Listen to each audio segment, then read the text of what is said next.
মাহে রমজানের প্রথম দিন আমরা সবাই ইফতারিতে বসে গেছি আলহামদুলিল্লাহ। এখন একটু পরে ইফতারি আজান, মাগরিবের আজান হবে, ইফতার খাবো। সবাই দোয়া করবেন আমাদের জন্য। আসসালামু আলাইকুম, সবাইকে রমাদান মোবারক। আজকে পবিত্র মাহে রমজান মাসের প্রথম রোজা আমাদের সৌদি আরবে শুরু হয়ে গেছে অলরেডি। এখন জোহরের নামাজ আদায় করে এইমাত্র আপনাদের মাঝখানে আসলাম। অনেক দিন ভিডিও নিয়মিত দেওয়া হয় না, তা সৌদি আরবের কিছু নিয়মকানুন আপনাদেরকে বলে দেবো, সেই সাথে আপনারা বুঝতে পারবেন সৌদি আরবের রমজান মাসের কাজকর্মের সিস্টেম কী, অথবা কিভাবে চললে আপনার সব থেকে নিরাপদ হবে, ভালো হবে, বা আমরা রোজার দিনে কিভাবে কাজকর্ম করি বা কিভাবে আমাদের জীবনযাপন শুরু হয় সেই বিষয়টা আপনাদের মাঝখানে এখন উপস্থাপন করব। যদি ভালো লাগে অবশ্যই ভিডিওটা শুরু করতে পারেন। রমজান মাসের প্রথম শুরু থেকেই বলি, দিনের বেলা কোনো কাজকর্ম করা হয় না। দিনের বেলা সবাই রোজা থেকে ঘুমায়, সন্ধ্যাবেলা থেকে কাজকর্ম শুরু স্টার্ট হয়। একেবারে আপনার সিহারি খাওয়ার টাইমের আগ মুহূর্ত পর্যন্ত কাজকর্ম শুরু হয়। তবে এটা অফিসিয়াল কোনো কাজ না, মানে সরকারি অফিসিয়াল যে সমস্ত কাজকর্ম আছে এই সমস্ত কাজকর্ম কিন্তু দিনের বেলা চালু থাকে, রাত্রে বন্ধ থাকে। আমাদের মতো মানুষ যারা খোলামেলা, মোট কথা বাইরে যত খোলামেলা যে আনঅফিসিয়াল কাজগুলো আছে এইগুলো সম্পূর্ণ কাজই রাত্রে থেকে শুরু হয়, সারা রাত চলতে থাকে। এইগুলো হইতেছে পেট্রোল পাম্পের কাজ, এইগুলো কিন্তু অফিসিয়াল কাজের মধ্যে পড়ে। এই সমস্ত পেট্রোল পাম্পের কাজ ঈদের দিনেও কিন্তু বন্ধ থাকে না, মানে বিশেষ এমন কোনো সময় নাই যে সমস্ত প্রয়োজনে এই সমস্ত কাজ বন্ধ থাকে, কারণ এটা যেহেতু ইমার্জেন্সি সেল, যার প্রয়োজন এটা অল টাইম খোলা থাকে। আর এই সমস্ত ডিউটিতে অনেক পরিমাণ কষ্ট, প্রায় একেবারে 10 থেকে 12 ঘন্টা পর্যন্ত এইভাবে দাঁড়িয়ে থেকে থেকে কাজ করতে হয়। তবে তুলনামূলক রমজান মাসে দিনের বেলা কাজের চাপ খুবই কম থাকে, রাত্রে অতিরিক্ত বেশি চাপ থাকে।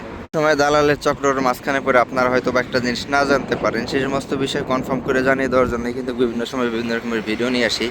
পেট্রোল পাম্পের কাজ এভারেজে আপনার 10 থেকে 12 ঘন্টা ডিউটি, আপনার 1200 টাকা থেকে সর্বোচ্চ 1500 টাকা বেতন পাওয়া যায়। এর উপরে কিন্তু কোনোভাবেই বেতন পাওয়া সম্ভব না, কোনোভাবেই, যে যত কথাই বলুক না কেন এটা কোনোভাবেই পসিবল না। সর্বোচ্চ বেতন মানে সর্বনিম্ন বেতন 1200 টাকা, সর্বোচ্চ বেতন 1500 টাকা। আর আপনার এইগুলা যদি অথেন্টিক কোম্পানি হয়ে থাকে তাহলে আপনি প্রতি 2 বছর পর 2 মাসের ছুটি পাবেন। আর যদি কোনো অথেন্টিক কোম্পানি না হয়ে থাকে, যদি সাপ্লাই ভিসা হয়ে থাকে, তাহলে কিন্তু ওই ছুটি মুটি কোনো কিছুই পাবেন না, সব কিছু নিজের টাকা দিয়ে করতে হবে। এমনকি আপনার ইকামাও নিজের টাকা দিয়ে করে নিতে হতে পারে। তাই হলো বিষয়টা, জানিয়ে দিলাম আপনাদেরকে। পাকিস্তানি পতাকা সৌদি আরবের ভিতরে যেই সমস্ত পতাকা দেখলে আমাদের ঘৃণার চোখ দিয়ে এই পতাকার দিকে আমরা তাকাই, একেবারে পছন্দ করি না। কারণ এদের মতো গাদ্দার পৃথিবীতে আর কোনো একটা আছে কিনা আমার জানা নাই, কারণ যেহেতু এরা একটা আমাদের স্বাধীনতার বিরুদ্ধে কাজ করে গেছে, এই জন্য আমাদের এরাই সব থেকে বড় শত্রু।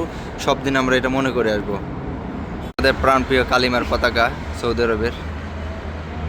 100 টাকা বেতনে অনেক হয়তো বা বুঝতে পারেন নাই বাংলাদেশি টাকায় কত আসে, অথবা 1500 টাকা বেতনে বাংলাদেশি টাকায় কত আসে। এভারেজে বর্তমান গড় যদি হিসাব করেন 35,000 টাকা থেকে শুরু করে 45,000 টাকার মতো বেতন হয়ে থাকে। 12 ঘন্টা ডিউটি, পেট্রোল পাম্পের কাজ। রমজান মাসে দিনের বেলা কাজ না করার প্রধান কারণ হইতেছে, কারণ যেহেতু গরমের দেশ, মরুভূমির দেশ, এই রোজা থাকার পর একটা মানুষ যখন অতিরিক্ত গরমের মধ্যে কাজ করবে তখন কিন্তু অসুস্থ হয়ে পড়বে বা ক্লান্ত হয়ে পড়বে। যার প্রয়োজনে এই সিস্টেম কিন্তু মিডিল ইস্টে যতগুলো দেশ আছে প্রত্যেকটা দেশেই কিন্তু একই সিস্টেম।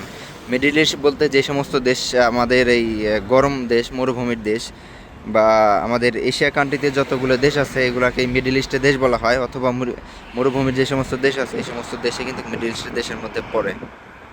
আসছিলাম সৌদি আরবে আজকে, যেহেতু রমজানের দ্বিতীয় সেহরি খাওয়ার খানা আমাদের পাকাইতে হবে, যার প্রয়োজনে মুরগি নিতে আসছিলাম। এখানে দেখতেছেন সবই কিন্তু একবারে শক্ত যে মুরগিগুলো আছে সেই সমস্ত মুরগি এখানে। আর এই সমস্ত মুরগি খায় কোনো মজা নাই, যে দেখেন একেবারেই শক্ত, মানে এটা একবারে ডিপ ফ্রিজে রাখা আর কি। এই পাশেও আরও আছে, আমি যদি আপনাদেরকে দেখাই সুন্দরভাবে, যে এগুলো কিন্তু শক্ত মুরগি, এগুলো খায় মজা নাই। সব থেকে বেটার হয় যদি আপনার নর্মাল মুরগি থাকে ফ্রিজের মধ্যে, মানে এটা নর্মাল থাকবে, নরম থাকবে, একেবারে তরতাজা মুরগি যেটাকে আমরা বলি। এছাড়া আমাদের দ্বিতীয় কোনো উপায় নেই, কারণ অত কাটাকাটি বাছাবাছি একেবারে তাজা মুরগি জবাই করে ওই সময় আমাদের হাতে থাকে না, বা আমাদের হাতে ওই সময় পাওয়া যায় না। আর এই হচ্ছে সুপার মার্কেট বা মিনি বাকালা। অনেকে বলে যে সুপার মার্কেটে কী কাজ, সুপার মার্কেটে এরকম আপনার কাস্টমারের সাথে কথা বলতে হবে বা হালকা পাতলা কিছু কাজ করতে হবে। সুপার মার্কেটে কাজ করে অনেক বেশি মজা আছে। রাখি সৌদি আরবে পাওয়া যায় না এমন কোনো মশলা নেই। দেখেন এই যে বাংলাদেশি মশলা, আমাদের এই যে বাংলাদেশি মশলা, টোটাল সব ধরনের বাংলাদেশি মশলা এখানে পাওয়া যায়। এ টু জেড সব কিছু কিন্তু সৌদি আরবে সম্ভব, শুধু সৌদি আরবে না, সব জায়গায় সম্ভব। অনেক দালালরাই সৌদি আরবের খেজুর বিক্রি করে প্রায় 2200 টাকা 1500 টাকা কেজি ধরে। আমি ডিটেলস একটা ভিডিও সামনে নিয়ে আসবো। মাত্র আপনি 10 রিয়ালে কিন্তু সৌদি আরবে খেজুর পান। এই 10 রিয়ালের খেজুর বাংলাদেশে কিন্তু বিক্রি করে 1500 টাকা, 2000 টাকা, 2500 টাকা। কত বড় ধান্দাবাজ, কত বড় বাটপার হইলে পরে এই সমস্ত কাজবাজ করে, আমি সেই ভিডিও সামনে নিয়ে আসবো ডিটেলস আপনাদেরকে, ইনশাল্লাহ সেটা ক্লিয়ারভাবে দেখাই দেবো। রমজান মাসে সৌদি আরবে এক কথা বলতে গেলে প্রত্যেকটা কোম্পানি, প্রত্যেকটা প্রোডাক্টের কিন্তু আপনার ইয়া থাকে, ডিসকাউন্ট দেওয়া থাকে। প্রতিটা বিষয়ে কিন্তু ডিসকাউন্ট দেওয়া থাকে। একেবারে একেবারে সম্পূর্ণ উল্টা সিস্টেম। বাংলাদেশে প্রত্যেকটা পণ্যের কিন্তু দাম বাড়ে রমজান মাসে, আর সৌদি আরবে প্রতিটা পণ্যের, প্রত্যেকটা খাদ্যজাত বস্তু যত আছে সব কিছু কিন্তু ডিসকাউন্ট থাকে। শুধুমাত্র খাদ্যজাত বস্তু আছে এগুলো না, সব কিছুতে একেবারে ডিসকাউন্ট থাকে। জামা কাপড় সব কিছু একেবারে বলতে গেলে A to Z সব কিছুতে ডিসকাউন্ট থাকে। বলছি পাবেন এমন কোনো জিনিস নাই। দেখেন বাংলাদেশের অনেক সুন্দর সুন্দর সমুদ্র মাছ, এগুলা চিংড়ি মাছ বা এই যে আছে, এগুলোর দাম বেশি না, 10 টাকা 15 টাকা। আমি যদি একেবারে গড় হিসাব করি, বাংলাদেশের সৌদি আরবে মাছের দাম বা অন্য কিছুর দাম একেবারেই কম। ইলিশ মাছের দাম একেবারে কম। আপনার যদি 25 রিয়াল 30 রিয়াল হয়, মোটামুটি 1 কেজির উপরে ইলিশ মাছ পাওয়া যায়, অথবা দেখা গেছে একটু বেশিও দাম হইতে পারে, কোনো ক্ষেত্রে কিছুটা বেশি থাকে, কারণ ইলিশ মাছের বাজার সবসময় এক থাকে না। তবে বাংলাদেশের চেয়ে সৌদি আরবে কিন্তু মাছের দাম তুলনামূলক অনেকটাই কম। আপনার বর্তমানে যদি আপনি 1 কেজি একটা ইলিশ মাছ বাংলাদেশ থেকে কিনেন, প্রায় 2500 থেকে 3000 টাকা খরচ হবে। আর সেই তুলনায় যদি সৌদি আরবে কিনেন, তাহলে কিন্তু অনেকটাই কমে আপনি 1 কেজি ইলিশ মাছ পাবেন। জানি না এটা কেন হয়, কীভাবে হয়, দুর্নীতি নাকি আর কোনো কিছু।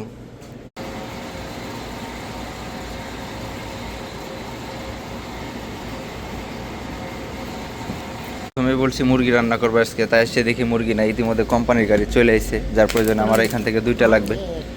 এই একটা, এগুলো কি পুরো আসতো না ভাইয়া? আসতো না মুরগি? না মুরগি না তো, এটা রান। না মুরগি কই, আস্ত মুরগি নাই? আচ্ছা আচ্ছা, এখান থেকে আমার 2টা লাগবে বাস। এখন পর্যন্ত ফ্রিজে সাজাই নাই, একেবারে বাংলাদেশি তরতাজা। যদিও বাংলাদেশি না, এগুলো বাংলাদেশের মানুষজন ব্যবসা করে, সেই আর কি, যে বাংলাদেশি ভাই আছে এখানে। আমি নিতে আসতে এসে দেখি ফ্রিজ ফাঁকা, ইতিমধ্যে দেখি কোম্পানির গাড়িও চলে আসে। ভাই আপনারা কোম্পানির কাজ করেন না? হ্যাঁ, সরাসরি কোম্পানির কাজ। এখানে বাংলাদেশ ডিল নিয়ে, মানে বাংলাদেশের যে লোক আছে এরা সৌদির সাথে মানে কমিশন করে ব্যবসা করে। তাই হলো কাঁচা মুরগি এইগুলো খুব ভালো, একেবারে ফ্রিজের শক্ত মুরগির চেয়ে এটা কিন্তু একেবারে হ্যাঁ তাজা মুরগি, ফ্রেশ কাইটে বাজারজাত করে এখানে। দাম কত ভাই একটার? ও আচ্ছা, মানে আপনি এই যে সেলসম্যান, এখানে বলতে পারবেন না। এখানে 1 কেজি আছে 100 গ্রাম, মানে 1000 গ্রাম 1 কেজি। দেখি দামটা কত, আমি আপনাদেরকে বলি। তার দাম কত? 40 টাকা 38 টাকা দেন। 40 টাকা দাম। ভিডিও করার জন্য 2 রিয়াল ডিসকাউন্ট দিয়ে দিতেছে। হ্যাঁ বুঝতে গেছে যে আমি ভিডিও করতেছি। এই যে বড় বাড়ি দেখাই দেই, বাকালা শিফার ভিতরে অনেক বড় একটা বাকালা। ওকে ভাইয়া, ধন্যবাদ। তো গাড়িতে করে মুরগি নিয়ে আসে, একেবারে সরাসরি কোম্পানির গাড়ি, মানে কোম্পানি গুনাউন থেকে এখানে বইরে তারপরে বাজারজাত করে। আর একটা কথা আপনাদেরকে বলি, যারা সৌদি আরবে নতুন করে আসতে চান, অবশ্যই ভালো করে আগে যাচাই বাছাই করবেন। ভাই অনেক মানুষ আছে প্রচারিত হয় বা প্রতারণার ফাঁদে পড়ে। এটা আমাদের বাংলাদেশি মানুষের একটা স্বভাব অভ্যাস বলতে গেলে। একটা মানুষের সবসময় ঠকাবার তালে থাকে, এইগুলা একেবারেই ভালো না। এমনকি দেখা গেছে আমি নিজেও কিন্তু ঠকেছি আসার পরবর্তীতে। এই জন্য আগে ভালো করে যাচাই বাছাই করবেন। আগে দেখবেন যে সৌদি আরবে সে স্থানীয়ভাবে এখানে কাজকর্ম করে কিনা, তার মাধ্যমে যদি পারেন সব থেকে ভালো হবে। তারপরও সব থেকে বড় কথা, আগে যাচাই বাছাই করবেন যে সে আসলে কেমন, তার ব্যবহার আচরণ, অথবা সে বিদেশের লোক নেওয়ার পরে ওইখানে ঠিকঠাক মতো কাজ দিতে পারছে কিনা, অথবা তার মাধ্যমে যারা এখানে বিদেশ আসছে তাদের সাথে প্রয়োজনীয় কথা বলে তারপর আসবেন। অনেক মানুষ আসছে ভালো, আবার অনেকেই আছে বেশিরভাগই সিটিং বাটপারি করে। শতকরা প্রায় 80% মানুষই ধান্দাবাজি আর বাটপারি করে, মানুষের সাথে প্রতারণা করে।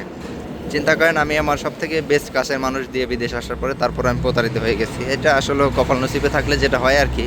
আমি আজকে দীর্ঘদিন ধরে মানে অনেক রকমের সমস্যার মধ্যে আছি, শুধুমাত্র ছোট্ট একটা অপরাধের জন্য। আর যেটা হলো কি, আমার যে ইকামা দেওয়ার কথা ছিল 12 মাসের, আমার মাত্র ইকামা দিয়েছে 6 মাসের। 6 মাস বলতে 3 মাসের ইকামা দিছে, আর বাকি যেই 3 মাস থাকে ওইটা সরকারিভাবে এন্ট্রি করে দিছে আমার পাসপোর্টে, মানে আমার পাসপোর্টেরটা এন্ট্রি করে দিছে ইকামার ভিতরে। তা এটা আগে যাচাই করবেন। সৌদি আরব আপনাকে আনার পরবর্তীতে একটা না কত মাসের ইকামা দিবে, বা আপনার কত মাসের বৈধতা এই দেশে থাকবে, যাচাই বাছাই করে তারপর আপনি 4.5 লক্ষ টাকা অথবা সর্বোচ্চ 5 লক্ষ টাকা কিন্তু বর্তমান সময় চলতেছে। জানি না অনেকেই এই সমস্ত ভিডিও নিচে এসে বিভিন্ন রকমের কমেন্ট করে, কারণ এই সমস্ত কথা একেবারে ডিটেলসে বলে দেওয়া ঠিক না। যদিও এখন আবার বাংলাদেশে নতুন সরকার পরিবর্তন হয়েছে, বিএনপি সরকার বর্তমানে ক্ষমতায় আছে। বিপিনুর আমাদের যেই বিদেশের যে কি মন্ত্রী বলে যেন, এটার দায়িত্ব নিছে, সে অলরেডি ঘোষণায় দিয়েছে 1 লক্ষ টাকা মানুষ বিদেশ যেতে পারবে। দেখা যাক এখন এটা কতটা বাস্তবায়ন হয়। তো এখন আমি বাসায় যাব, বাসায় যাওয়ার পরবর্তীতে এখন রান্নাবান্না করে কমপ্লিট করে রাখবো। সেইটা আমি প্রায় রাত 3টে অথবা 3:30টার ভিতরে খাওয়া দাওয়া করবো, মানে সিহারি যেটাকে বলা হয় আমাদের গ্রাম বাংলার ভাষায়। জানি না কার এলাকায় কি বলা হয়। সৌদি আইন কারণ যতটা কঠিন, এই কঠিন আইন কারণের ভিতরে নিয়মিত খোলামেলা ভিডিও টিডিও করতে পারি না বা আপনাদেরকে অনেক তথ্য দিতে পারি না, কারণ এত বেশি আইন কারণ যেটা মানে যারা জেল খাটছে সৌদি আরবে, বিশেষ ক্ষেত্রে তাদের মুখ থেকে যদি আপনি এই সমস্ত কথাগুলো শোনেন তাহলে বুঝতে পারবেন যে জেলখানার পরিস্থিতি কি। মানে সৌদি আরবের যত অপকর্ম আছে, যত অপরাধ গ্যাংস্টারগুলো আছে, এগুলো আপনার বাইরে থেকে বুঝতে পারবেন না যে এই দেশে কত পরিমাণ অপরাধ হয়। যারা সৌদি আরবের জেলের ভিতরে 2-4 6 মাস 1 বছর 1.5 বছর যারা জেল কাটছে, তাদের মুখ থেকে কথাগুলো শুনবেন যে ওই সৌদি আরবের অন্য জগৎ বলতে যেটা বোঝাইতেছি, মানে এই দেশের যত ক্রাইমের যে ভিতর সাইডটা আছে সেটা বুঝতে পারবেন সৌদি আরবে কী পরিমাণ অপরাধমূলক কাজকর্ম হয়ে থাকে। সাধারণত এইভাবে দেখে বোঝা যায় না যে এই দেশে এরকম ধরনের কাজকর্ম হয়ে থাকে। তা যাই হোক, ভিডিওটা আশা করি অনেকে এনজয় করছেন। সৌদি আরবের রিলেটেড যে কোনো কিছু জানার যদি প্রয়োজন মনে করেন, অবশ্যই আপনারা আমার ভিডিওর সাথে থাকতে পারেন, অথবা যে কোনো কিছু আমাকে বলতে পারেন, সেই ধরনের কথা আমি আপনাদেরকে জানিয়ে দেওয়ার জন্য চেষ্টা করবো। যেহেতু আমি একা, ভিডিও টিডিও করতে সমস্যা না হলে পাকের ভিডিও, রান্নাবান্নার ভিডিও, A to Z সব কিছু দেখানোর ট্রাই করতাম। তা সবাই ভালো থাকবেন, সুস্থ থাকবেন। আসসালামু আলাইকুম। রান্না প্রায় 80% হয়ে গেছে, আর হয়তো 20% রান্নার বাকি আছে। রান্না বান্না করে এখন ছুঁয়ে দিলাম। বেলা এখন প্রায় বাজে কত, প্রায় 3টে বেজে গেছে, 20 মিনিট বাদ আছে। এটা আমরা রাত্রে 3:30 বা 4টের দিকে খাইয়ে এরপর ফজর নামাজ পড়ে আমরা রোজা থাকবো ইনশাআল্লাহ। পুরোপুরি রান্না এখন শেষ ইনশাআল্লাহ। এখন রেস্ট নিব, এরপরে ইফতারি বানাবো, তারপরে কাজে যাব। মাহে রমজানের প্রথম দিন আমরা সবাই ইফতারিতে বসে গেছি আলহামদুলিল্লাহ। এখন একটু পরে ইফতারি আজান, মাগরিবের আজান হবে, ইফতার খাবো। সবাই দোয়া করবেন আমাদের জন্য। এখানে মাশাআল্লাহ মোটামুটি অনেকেই আছি আমরা, একেবারে স্পেশাল সবাই। এই আমার মামু জয়, এই যে নতুন মেহমান, আলহামদুলিল্লাহ সবাই দোয়া করবেন আমাদের জন্য।